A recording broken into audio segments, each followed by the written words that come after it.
If you've lowered your 2008 or newer Challenger and you want to dial in your alignment, these adjustable front upper camber arms with ball joints will be a solid set to look at. Now, if you've added coilovers, lowering springs, or even air to your build and you've noticed the smoothness in your ride has been off or lacking, a proper alignment is probably what you need, and this set will be a quality way to fine-tune it. Now, your alignment guy will also be thanking you, considering that these are going to make it very easy to adjust for camber, allowing you to really fine-tune those angles down to a specific degree, which will offer a number of benefits and be the ultimate cheat code to achieving a good ride on a lowered setup.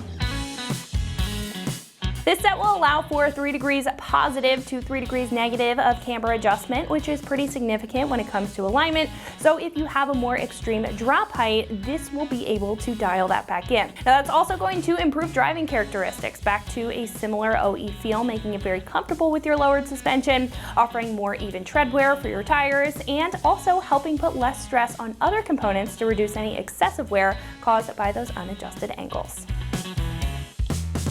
These will have a heavy-duty alloy tubed steel construction with welded gussets on the middle as well as on the ends for added strength. Now, as you can tell, this is also going to have a bright cherry red powder coat, and it does have a little flake to it, which is nice. And of course, that's going to protect the steel underneath, but also going to give a nice pop of color in that wheel well and match with any other red suspension accessories. Now, the ball joints will also be heavy duty with a billet aluminum construction and an anti-corrosion finish on top, in addition to the adjustable mounting locations. Now, the bushings on either ends are also going to be tough, reducing wear better than factory ones that can get pretty brittle over time. And the best part of all is that it's going to come with all of the hardware that you need for the install, leaving all the question out of it.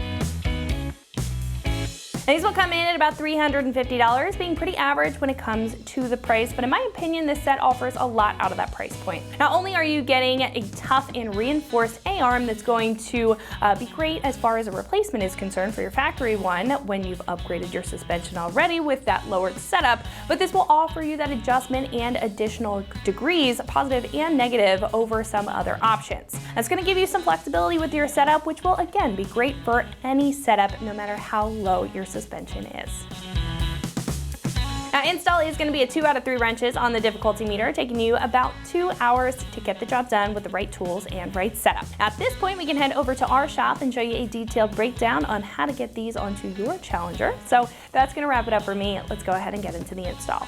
For this install, you will need an impact, long handle 3/8 flex head ratchet, 1/4 inch ratchet, 5mm Allen head socket, 10mm socket, shallow and deep 18mm sockets, 17mm ratcheting wrench, 18mm wrench, a hammer, a wand magnet, needle nose pliers, a bungee cord, and also not shown here is a jack and jack stands.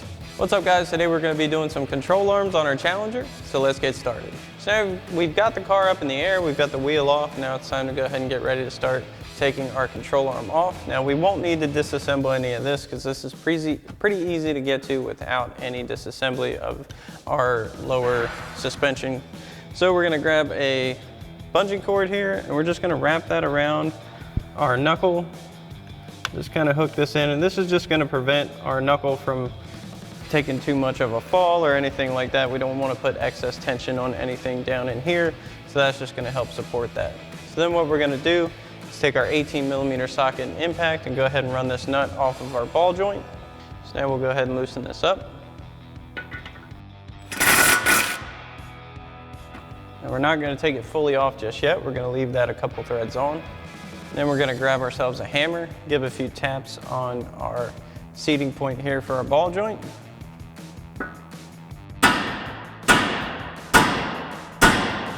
And that's going to pop that right out of the seat. You notice that nut protects the threads on our ball joint. Then we'll go ahead and relieve the tension a little bit on our control arm and take our nut off. And we can go ahead and pop that out.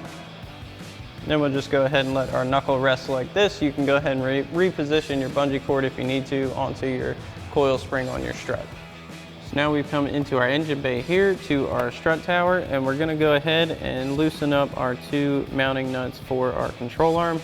Now the bolts on these have flagged heads on them, so you won't need to reach under and get a wrench on there. You will just need a wrench for your nuts for the studs. So we're gonna grab our 18mm wrench and we'll loosen up this front one first, then we'll show you how to get to this rear one.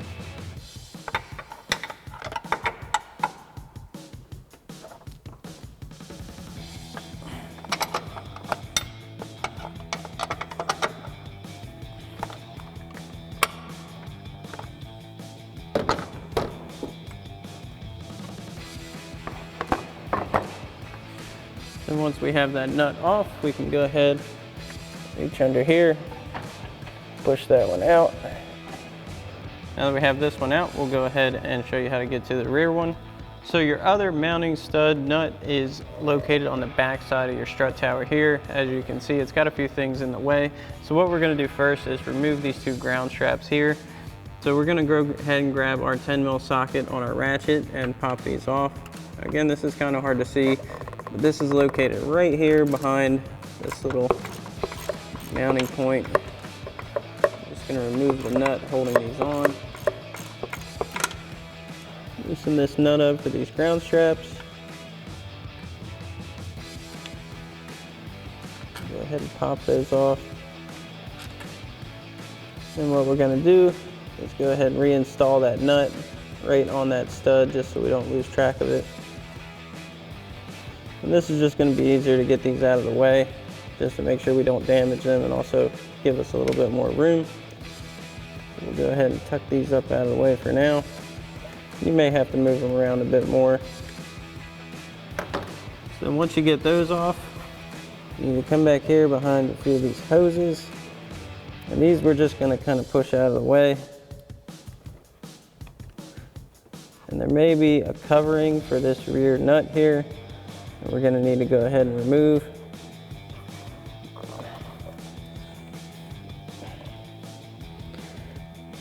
Now this tape or whatever is over this nut from the factory is pretty difficult to get off, so you may need to grab yourself some needle nose pliers or something, kind of get a better hold on it.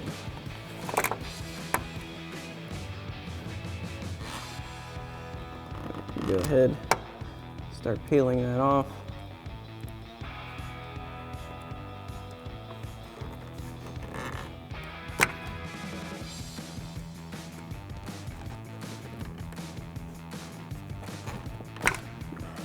So we've actually gone ahead and switched out to an 18mm socket and a long handle flex head ratchet, just to make our lives a little bit easier. So now we'll go ahead, loosen this nut up.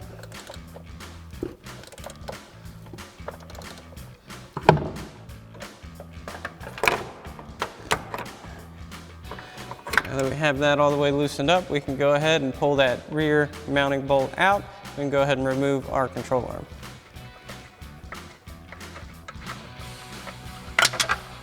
So now we can go ahead and grab onto our control arm, and we'll go ahead and pop this bolt out. As you can see, that slides right behind the strut.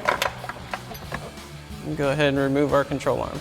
Now once you have this done for this side, you can go ahead and repeat the same process for the other side. So now we can go ahead and get our new control arm into position. So what we're gonna do, we'll go ahead and get this lined up with our mounting holes.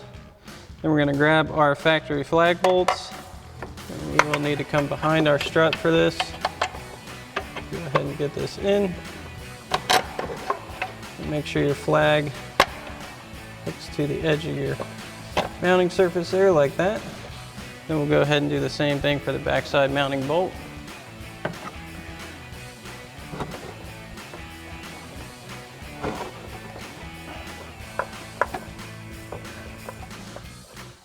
And we'll make sure again our flag is on our mounting point there. So now we'll go ahead and get our ball joint mounted to our control arm. So what we're going to do is go ahead and put two of our provided Allen head bolts through our ball joint like so, up to the bottom. Then we're going to take our threaded plate on the top. Go ahead and slide this into position. We'll go ahead and get these started on our threaded plate here.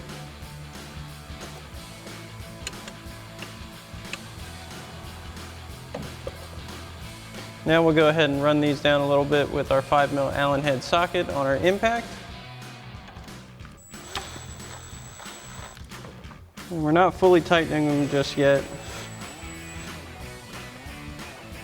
Just get them in a position to hold. And then we'll go ahead and install the rest of our hardware.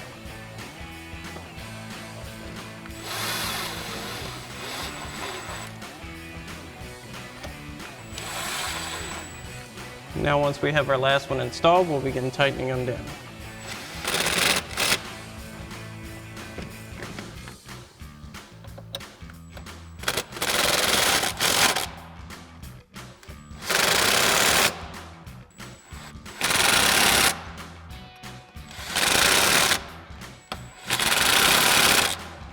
Now we can go ahead and take the castle nut off of our ball joint. We'll go ahead and get our knuckle into position. Take our bungee cord off here. Go ahead and set our ball joint into our knuckle. We may need to move it a little bit, get it to line up. These are pretty stiff out of the gate. Once you have that in, we'll go ahead and reinstall our castle nut. And we'll tighten this down. For that, we'll go ahead and use our 17mm ratchet wrench.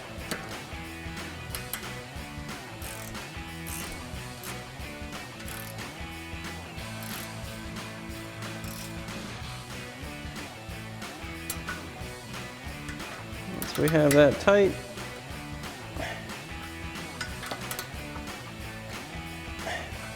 we'll go ahead and install our provided cotter pin. And then what you want to do when you install this is go ahead, push it all the way through, and bend your tabs back around your threads. And that prevents your nut from backing out and protects your threads. So now we'll go ahead and reinstall our mounting nuts on our control arm bolts. So we'll start with our front one here.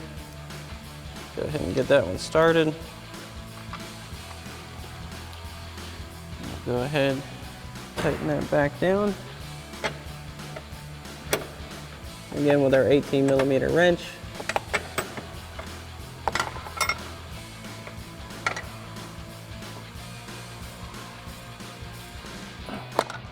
Then we'll go ahead and do the same for the backside one. Now because of the location and honest difficulty of reinstalling this nut, it might not be a bad idea to grab yourself a simple wand magnet and keep that on hand in case you happen to drop your nut down into the engine bay. That will make things a lot easier recovering it. So we'll go ahead and attempt to get this back into place here. Feel for our stud. We'll go ahead and get that running as far as we can by hand. Then we'll go ahead and grab our 18mm socket on our long handle flex head ratchet and go ahead and tighten that back down.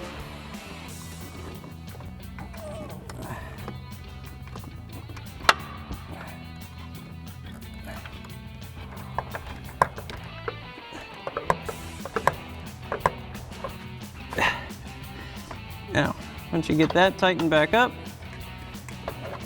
pull that ratchet out here.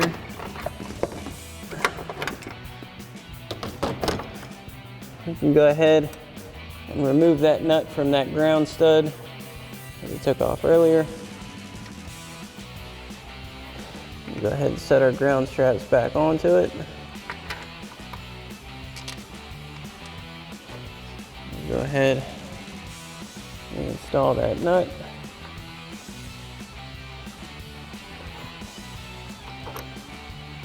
Tighten this back down with our 10mm socket on our ratchet.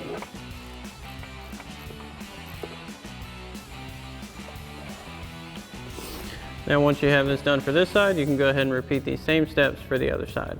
So this is an adjustable setup. This is going to move in or out depending on where you want your camber to sit. So if you want to adjust this once it's on the vehicle, you can go ahead and grab that same 5mm Allen head socket and that flex head ratchet. Go ahead and loosen up your hardware.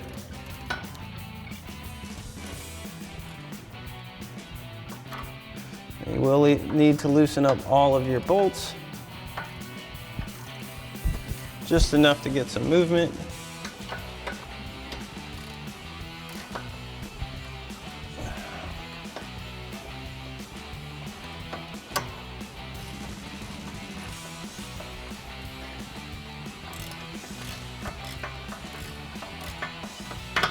So then once you have your hardware loosened, you can move this in or out depending on where you want your camber setting to be.